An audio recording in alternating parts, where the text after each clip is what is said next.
नेपालकै सबैभन्दा खतरनाक बाटो यो चाहिँ कुनै पनि किसिमको दुर्घटना यहाँ भयो भने चाहिँ त्यो चाहिँ एकदम मिस्ट्रियस हुन्छ कि एकदम रहस्यमय हुने भएको भएर चाहिँ यसलाई एकदमै खतरनाक मानिन्छ।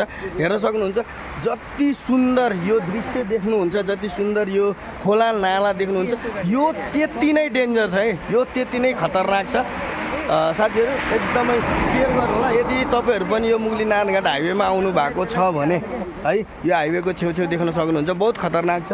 सेफ केही पनि छैन होइन, यहाँ यतापट्टि सेफ केही पनि देख्न सक्नुहुन्न, त्यही भएर एकदम खतरनाक छ। सवारी साधन चलाउँदा पनि बाइकहरू, गाडी, चारपाङ्ग्रे कुनै पनि किसिमको सवारी साधन ल्याउनु हुन्छ नि, हेर्नु चाहिँ यो डाँडाको छेउछेउ एकदमै खतरा छ।